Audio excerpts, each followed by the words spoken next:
Welcome to the deep dive. We all feel it that sharp sting when a critical word hits home, or the quiet unease of our own judgment bubbling up. In a world moving so fast, judging others often feels kind of automatic, right? Especially when things just don't fit our expectations. It's so easy to get caught in that cycle, feeling stuck, maybe even a little guilty, but unsure how to break free. Today we're taking a vital deep dive into not judging others. We're going to pull back the curtain on what a critical spirit truly means, how to spot its sneaky roots and patterns in our daily lives, and then crucially explore practical, grace-filled ways to respond with gentleness. But here's the balance.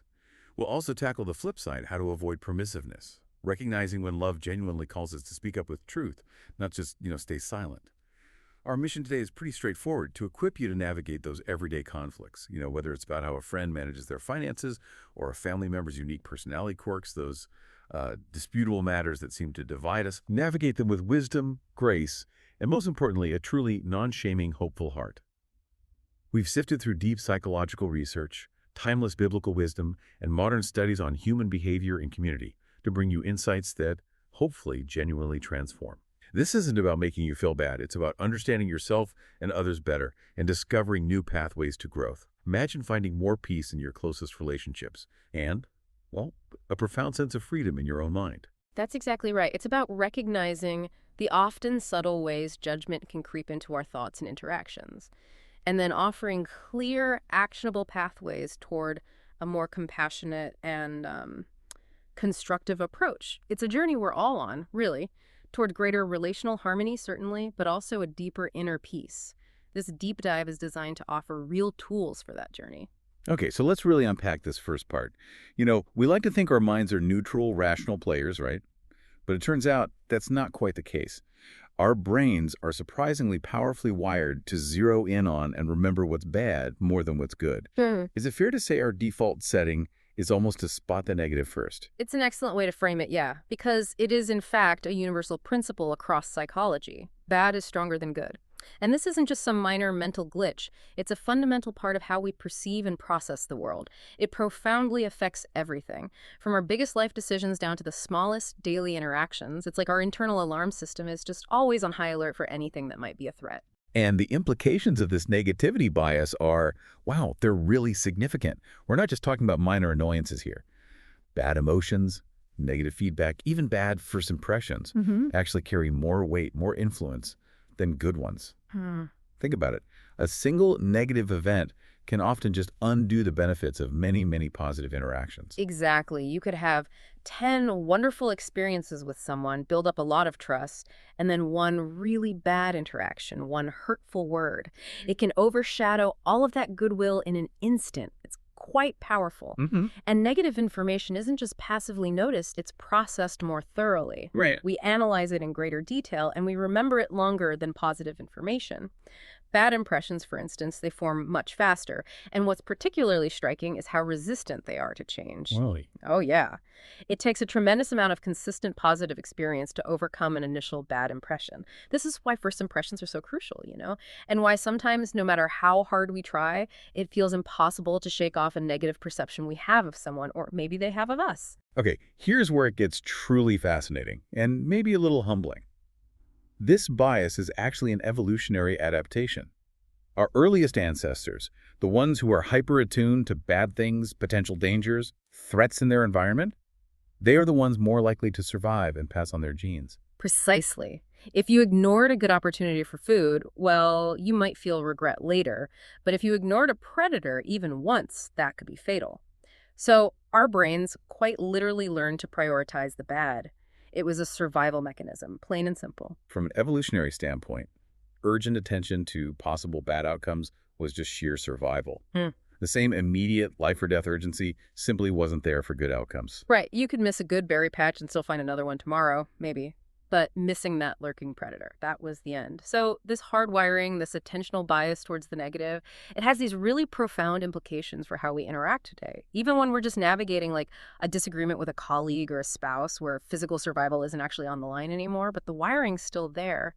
And this bias isn't just about ancient survival instincts. It plays out powerfully in our closest relationships today. Research, for instance, consistently shows that negative interactions are a far more potent predictor of relationship failure than positive interactions are of success. hmm It's not just about doing good things for your partner, although that's important, obviously. It's even more about not doing bad things. That significantly contributes to a relationship's long-term health and success. Avoiding the negative seems to have more weight. So think about those landmark studies by researchers like John Gottman. He observed thousands of couples over decades. Yeah, amazing work. He found that couples who ended up divorcing often had a significantly higher ratio of negative to positive interactions, like way higher. But interestingly, the absolute amount of positive interactions, the initial love and affection, didn't always significantly differ between those who stayed happily married and those who ended up divorcing. That's counterintuitive. It really is. What truly distinguished the thriving relationships was often the absence of destructive patterns. Things like criticism, contempt, defensiveness, stonewalling. This strongly suggests that avoiding the bad is a stronger determinant of relational stability than merely embracing the good. It's about actively preventing harm, maybe even more than creating joy sometimes. It's even woven into our language, which I find incredible. We have roughly 1.5 times as many words for negative emotions as we do for positive ones, Yeah. and we tend to use those negative words more frequently. It's almost as if our vocabulary itself is kind of geared towards articulating distress or dissatisfaction. It really seems that way. Negative emotions just seem to evoke more powerful motivations and deeper cognitive processing in us. Yeah, think about it. English, for instance, has about 1.5 times as many words for negative emotions than for positive ones. Exactly. And we don't just have more words, we use them more frequently. We have fury, rage, indignation, bitterness, resentment, all these distinct shades of anger. Whereas for happiness, we might have joy, elation, contentment, maybe bliss, but the vocabulary just doesn't feel as rich, as nuanced in comparison, does it? No, it doesn't. It's a profound point. It makes me wonder if having more words for negative experiences actually shapes our ability to perceive and dwell on them. It's almost a self-fulfilling prophecy, isn't it? If we have finer distinctions for sadness or worry, we're more likely to categorize and maybe ruminate on those feelings. Precisely. It's a feedback loop. Our cognitive processing is more heavily engaged with negative stimuli. Studies have shown that words like sadness, worry, anger, fear consistently evoke stronger, more prolonged physiological and psychological responses than positive words like joy or excitement, which sometimes, they almost register as neutral in comparison. It suggests our internal alarms are constantly being fine-tuned to detect threat and discomfort. And this isn't just about big, dramatic emotions. It's in the subtle dissatisfaction, the quiet criticism, the low-grade worry we carry. This constant vigilance, though evolutionarily useful, it becomes a breeding ground for a critical spirit in modern life. And our brains even have a specific neurological marker, right? And error-related negativity for error detection, recognizing our own self-initiated mistakes. But there doesn't seem to be an analogous reaction for correct responses. It's like our brains are built with a spotlight for what went wrong, but the correct stuff just happens in the background. That's right. That neurological marker, it really highlights our inherent vigilance towards what's wrong or what went badly. And furthermore, people often learn faster from punishment than from reward. Punishment often leads to superior learning in many contexts. Is that right? Yeah, think about studies on children learning tasks, for example. Punishment for incorrect responses was often more effective in terms of speed of learning than reward for correct ones. The motivation to avoid losing or making a mistake is often stronger and more immediate than the motivation to gain or be praised. This shows us how deeply embedded the bad is stronger than good principle is, even at a biological level. So what does this all mean for you, our listener? This isn't about blaming ourselves for having a critical thought or feeling negative sometimes. That's not the point at all. It's about understanding a fundamental, deeply wired aspect of human nature. Recognizing this strong, ingrained pull toward negativity helps us consciously resist it. It helps us understand why a critical spirit can take root so easily in our minds. It's a powerful reminder that we need to actively, intentionally choose to seek out and focus on the good, to extend grace, because our brains won't always do it automatically. It requires effort, yeah, but it's an effort towards peace. Right. Okay, building on that understanding of our brain's natural lean towards negativity, let's really dig deeper into what a critical spirit actually is. We're talking about something that moves far beyond healthy discernment, which is good, right? Necessary even. Instead, a critical spirit is often rooted in pride, and it manifests in these destructive ways like persistent judgmentalism and widespread gossip. It's not just about evaluating a situation. It's about evaluating and often diminishing a person, typically with this underlying air of superiority. Exactly. The attitude Jesus warns against, this judgmentalism, it's fundamentally a form of pride. And it expresses itself in countless subtle ways. It's an inner posture that subtly positions ourselves above others, establishing this kind of secret hierarchy where, well, we often find ourselves at the top. And it really can be incredibly subtle, can it? This pride doesn't always roar. It often just whispers. It can involve passing quiet judgment on someone's physical appearance, their perceived intelligence, their entertainment choices, like what movies they watch or music they listen to. It shows up in our criticisms of a parent's philosophy on discipline, their schooling decisions for their children, or even their lifestyle and spending choices. We might not say anything out loud. We might just nod politely, but the judgment is there, churning in our minds, creating distance. And this often leads to what Sigmund Freud termed the narcissism of small differences. It's a fascinating concept. It describes how we tend to think less of someone or even feel like animosity towards them simply because they don't share minor similarities with us or because they don't remind us enough of ourselves. Wow, the narcissism of small differences. Yeah. We create these exaggerated divisions over pretty trivial matters, losing sight of the vast commonalities we share and the bigger picture of our shared humanity. It's a powerful obstacle to overcome without intellectual humility, which we'll talk about later. We find fault in the minutiae just to justify our separation. And Jesus himself directly warns against hypocritical judging. He tells us not to judge others by man-made standards, or to furiously call out a splinter, a tiny speck in someone else's eye, without first examining the enormous log in our own heart. That's Matthew 7:3-4. If we ignore our own glaring faults while obsessively focusing on others' perceived flaws, it doesn't just make us ineffective. It makes us deeply unloving and often causes more harm than help. That's the core of it. Our aim, when we genuinely perceive a fault in another, should always be restorative, never condemnatory. If we approach with pride, if we haven't first dealt with our own log, we will likely wound them. Our standards will condemn rather than flow from God's grace. Dealing with our own inner struggles first ensures we approach others from a place of humility, empathy, and genuine love. That's the only foundation for true help. Another incredibly common and, frankly, deeply dangerous manifestation of a critical spirit is gossip. We often hear different ideas about what gossip actually is, and it's easy to dismiss it as just harmless chatter, right? Yeah. But here's a clear, straightforward definition. Gossip is bearing bad news behind someone's back out of a bad heart. That core element, the bad heart or questionable motivation, is what makes it so destructive, regardless of the information's truthfulness. And gossip, unfortunately, takes many insidious forms. Spreading false information, even if you just think it's true, isn't just gossip. It's explicitly called slander in Scripture. Leviticus 19.1c reminds us, severe transgression. Then there's sharing rumors or half-truths, even if you genuinely believe them. Proverbs 18.3 wisely notes, "He who gives an answer before he hears, it is folly and shame to him." We are to seek to understand, not just spread stuff. And this next point is a huge one, and I think often missed. Needlessly sharing shameful truth about someone else. Just because something is factual, just because it happened, doesn't mean we get to talk about it, especially if it diminishes another person or damages their reputation.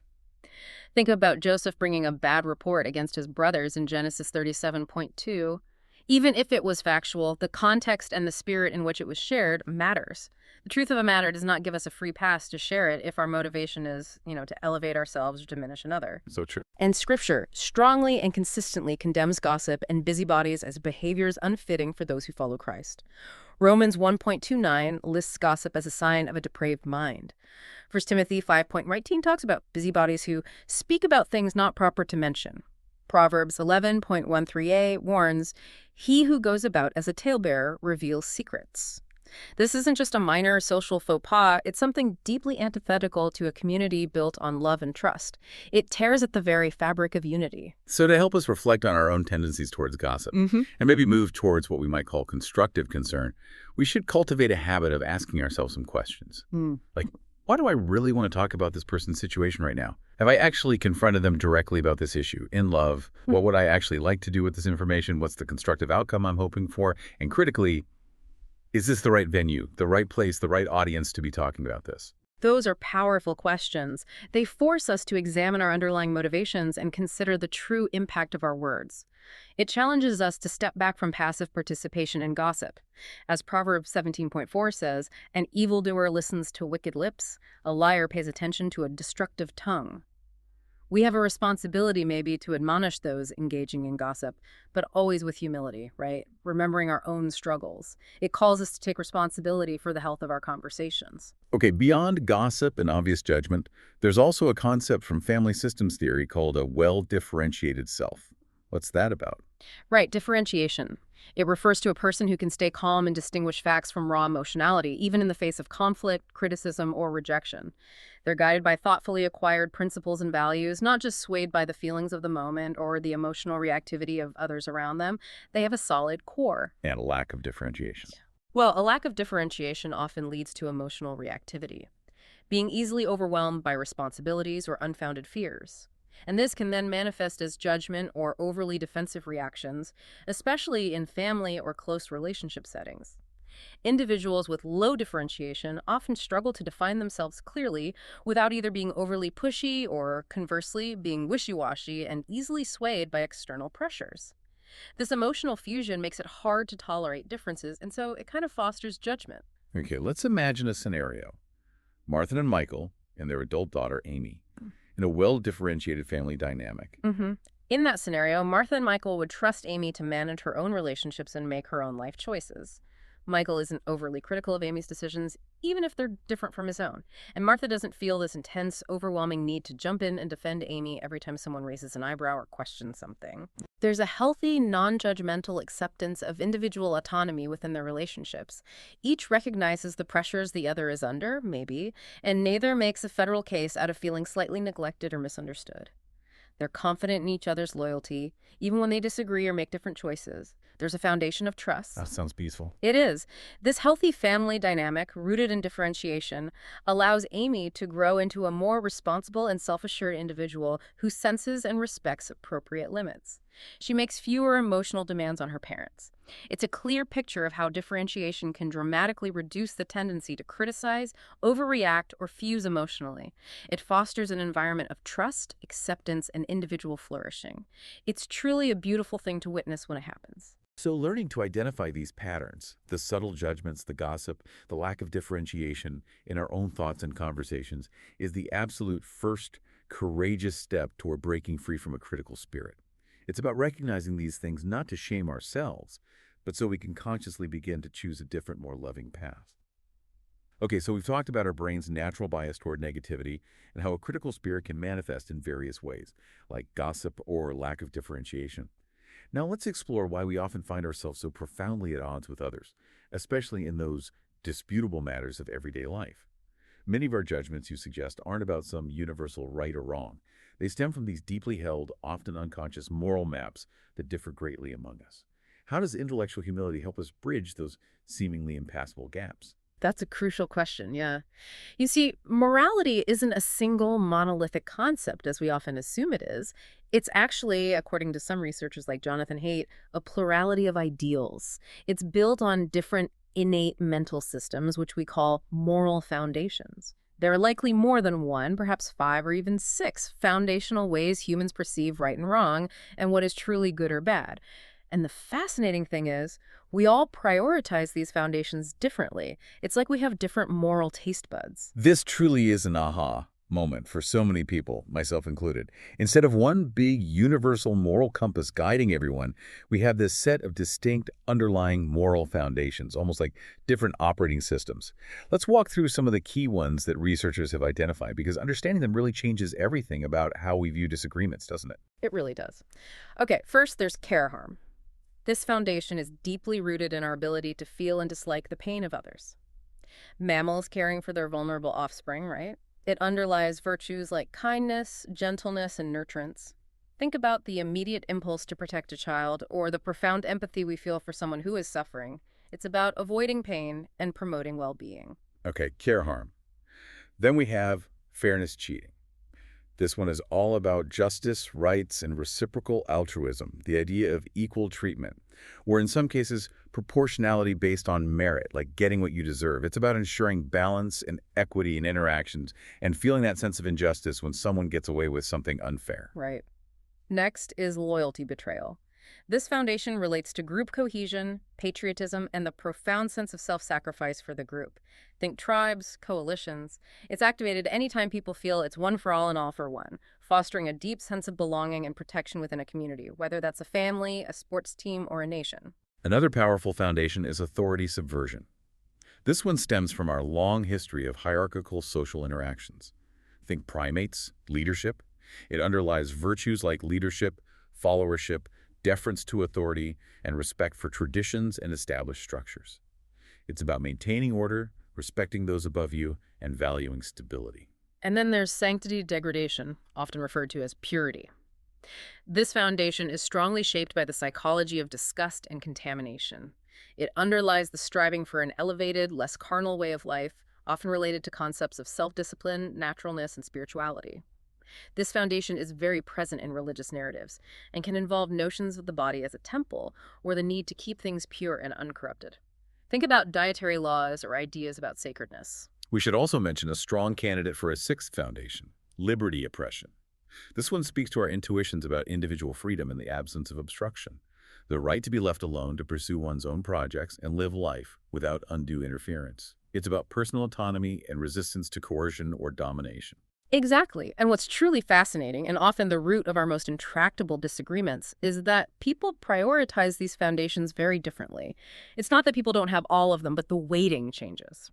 For instance, research consistently suggests that, on average, liberals tend to value care and fairness more highly, while conservatives often give more weight to loyalty, authority, and sanctity. And libertarians. Libertarians, perhaps unsurprisingly, often prioritize liberty above the others. Now, these aren't judgments of right or wrong. They're simply observed patterns in moral reasoning based on large studies. We're just reporting the findings here. And this right here really explains why debates over those disputable matters become so intensely fractious and polarized in our everyday lives. Whether it's about time management, money, preferences, differing parenting styles, entertainment choices, or certain lifestyle decisions like healthy eating or fitness. Each side often feels like their core moral values are being violated. You're not just disagreeing on a preference. You're operating from fundamentally different moral maps, seeing the world through different lenses. Precisely. And adding to this complexity is the fact that moral judgments are often quick, automatic intuitions, these effectively laden feelings that come first. The gut reaction. Strategic reasoning often follows as a post hoc rationalization to justify what we already feel is right or wrong, like a lawyer defending a client they've already decided is innocent. So just throwing facts at someone rarely works if their intuition is different. Often, no. It means that simply presenting facts or logical arguments often won't change someone's mind if their underlying moral intuition is different. It's not primarily a rational debate. It's often a clash of deeply held, often unconscious values. We also tend to exaggerate the moral differences between groups, which just fuels the fire. Right. For instance, liberals might genuinely underestimate how much conservatives care about fairness, just as conservatives might underestimate how much liberals care about loyalty or authority in certain contexts. Exactly. This empathy gap can make us view those with differing moral worldviews as less warm, less intelligent, or even somehow less deserving of moral rights. We create these exaggerated stereotypes, deepening division and making understanding almost impossible. We see them as other. Okay, so this is where intellectual humility comes in as a really powerful tool. Yes. It helps us overcome that narcissism of small differences we mentioned earlier and compels us to look beyond our own immediate moral map. It's not about being a pushover or having no convictions. It's about acknowledging the limits of our own knowledge and perspective, realizing our map isn't the only map. That's right. Intellectual humility doesn't mean having boundless tolerance for every single idea, but it does help people tolerate a wider range of differences, which in turn can significantly reduce polarization. It also dramatically improves inquiry and learning because it encourages us to actively seek out and better access others' perspectives. It mitigates biases that often inhibit true perspective taking, like the curse of knowledge, where it's just hard to imagine what it's like not to know what you know.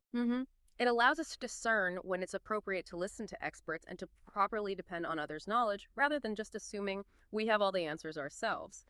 When we're intellectually humble, we're less dismissive and less hostile toward knowledgeable others, making us far more inclined to truly hear and trust what they tell us, even if it's challenging. It's a non-self-centered state that genuinely opens us up to learning and deeper understanding, fostering growth for everyone involved. This, for you, our listener, offers a profound aha moment, hopefully. When you encounter strong disagreement in everyday life about anything from school board decisions to how a neighbor manages their yard, or even choices within your own family, it's often not about malice or intentional wrongdoing. It's about different people operating from different deeply ingrained moral maps. Cultivating intellectual humility allows us to approach these differences with curiosity, not condemnation, seeking understanding rather than just trying to win the argument. It's an absolute game changer for transforming difficult relationships into opportunities for connection. So we've explored the subtle pull of negativity and how our different moral maps can lead to judgment and disagreement. Great stuff. Now let's pivot to the heart of the matter. How do we actively cultivate gentleness in our interactions? When we genuinely discern a need for correction in someone else's life, and sometimes we do, it must be rooted in love, profound humility, and a clear, gentle process. Always recognizing our own deep need for grace first. It's vital to remember that Jesus himself expects us to call out sin in a brother or sister. He models this, but not as an act of shaming, right? As a pure act of love. This isn't about condemnation, it's about pointing them back to gospel truth and potentially saving them from deeper harm or consequences. God uses community, his body, to sanctify us. So loving confrontation, done correctly, can be a powerful means of grace and growth for everyone involved. And this is but this isn't a free-for-all or an excuse to point fingers whenever we feel like it. There's a thoughtful, careful guide for doing this with genuine care and effectiveness.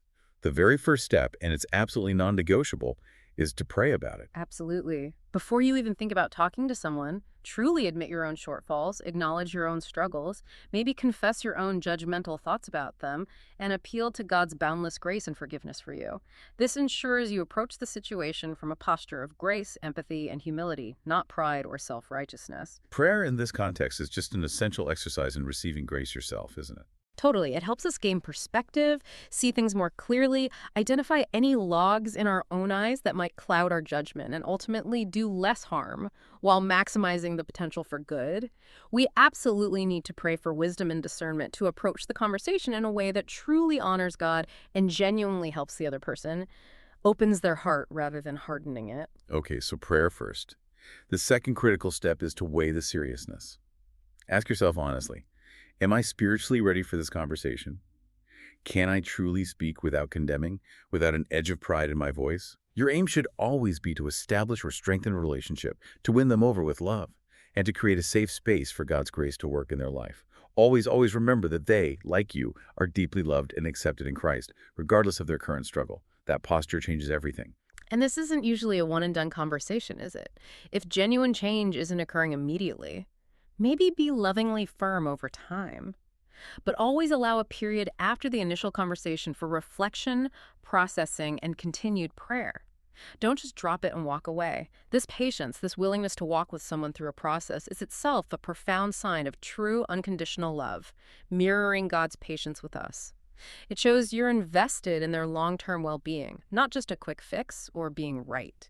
It's also incredibly important to make a conscious daily effort to be quicker to encourage than to criticize. Seriously, think about it for a moment. If you made a mental tally of everyone you criticized last week, even silently in your mind, and everyone you encouraged, which list would be longer? Convicting. Yeah.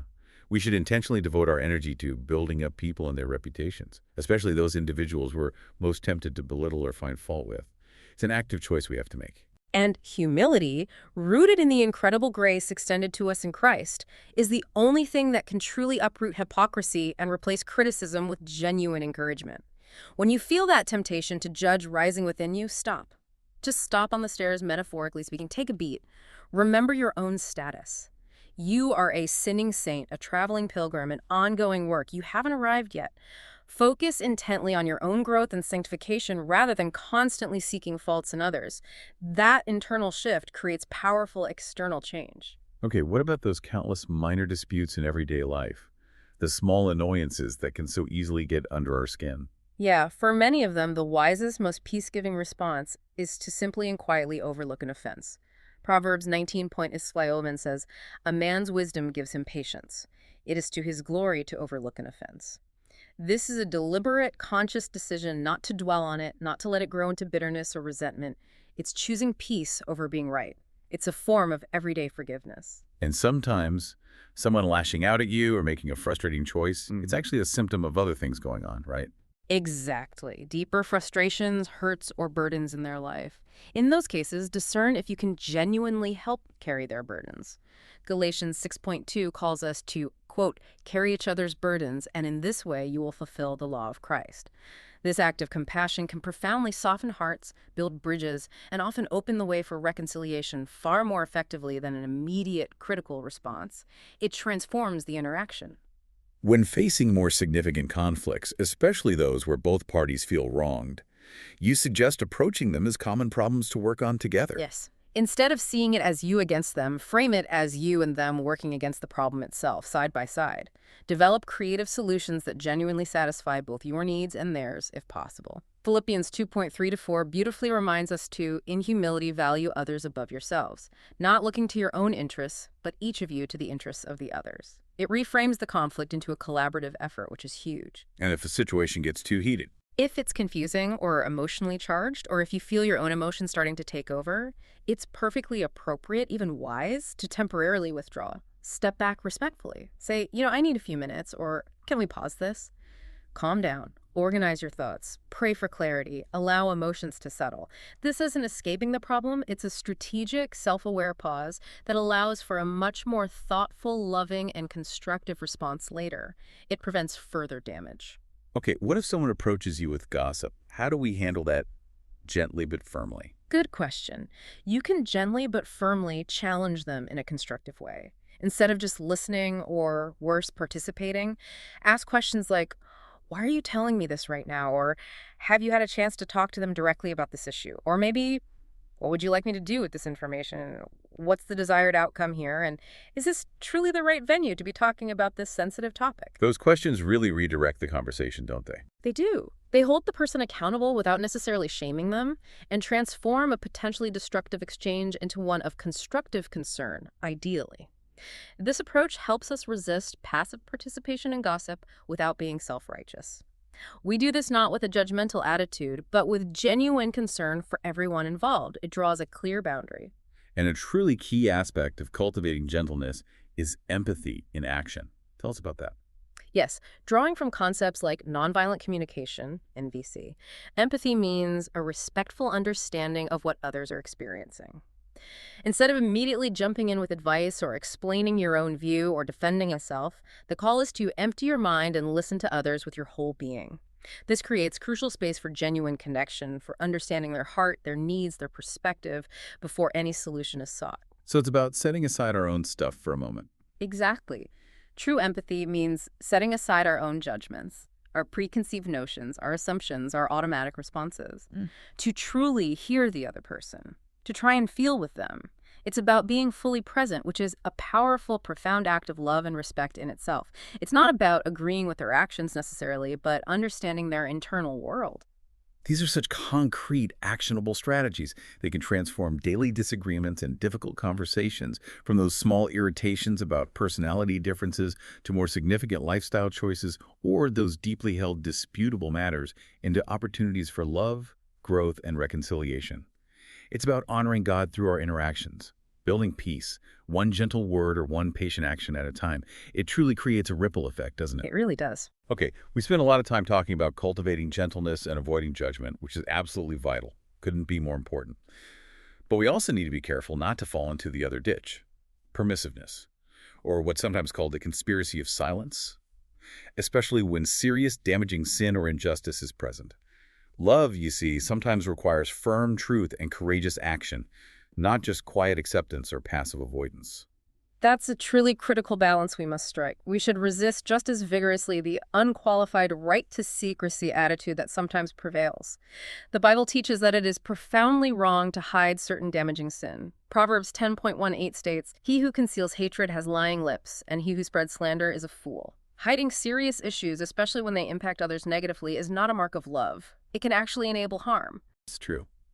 An insistence on keeping certain significant sins a secret, particularly when they affect others or the community's integrity, can actually be a sign of spiritual immaturity or maybe even fear. True openness with God often involves a healthy, appropriate openness with other Christians, because God primarily ministers to us, sanctifies us, helps us heal through His body, the community of believers. We're not meant to bear heavy burdens of secret sin completely alone. So, when is conferral, that is, appropriately sharing a concern with a trusted third party, not gossip, but genuinely necessary? It's generally considered necessary if your silence would directly injure another person, cause significant harm, or damage the witness of the body of Christ in the wider world. Purely personal matters like, say, past struggles with masturbation or one's sexual history as an unbeliever, those generally don't require broad sharing. Privacy is important. Right. But issues that directly affect another party, like an adulterer spouse who doesn't know, or a child being harmed, or clearly undermine the body's witness, like a brother known to be swindling people in business, or a youth worker harboring inappropriate desires towards kids, these do require appropriate, prayerful conferral with someone who can actually help or intervene.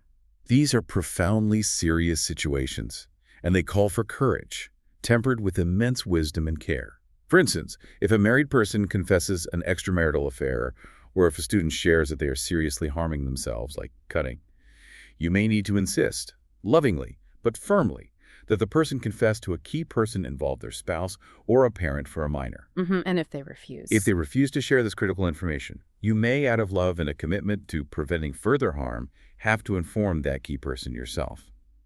This is a deeply difficult, agonizing, but sometimes necessary act of protective love. It's not done lightly. No, absolutely not.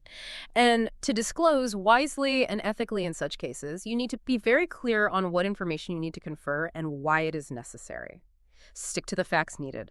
Confer only with those who are truly in a position to help and who will maintain appropriate discretion and confidentiality themselves. Don't just broadcast it. Always consider encouraging the person to disclose themselves first, or at least ask their permission to share, if appropriate and safe. And assess urgency, right? Yes, assess the urgency. Can you give more time for them to act, or is immediate action needed to prevent further harm? That's a crucial judgment call. And always, always consider referring them to a trustworthy professional Christian counselor who maintains appropriate confidentiality and can walk with them through these painful personal matters with expertise. It's also important to remember, Jesus makes it undeniably clear that it is right to call out sin in a brother or sister when necessary. This isn't just an option for us if we truly love them. It's presented as an act of deep, sometimes sacrificial, love meant to lead them back to gospel truth, to repentance, and away from condemnation. He expects us to do this, not to passively ignore serious sin, because our highest calling is to love God and to love our neighbor. And this means we must thoughtfully avoid both escape responses, like denial, just avoiding the problem, or flight, running away from the conflict, which usually just postpone problems and often make them worse. Yeah, kicking the can down the road. Exactly. And we also avoid attack responses like insults, threats, criticisms, slander, which immediately destroy relationships and escalate conflict. Neither of these approaches demonstrates God's love or helps resolve conflict constructively. Both are often driven by fear or pride, really. So the ultimate goal then in these necessary confrontations is not merely to give in to avoid discomfort or to win at all costs. No. It's to demonstrate God's love and power, seeking solutions that truly honor Him, lead to repentance, healing, and fulfill righteous wishes for everyone involved where possible.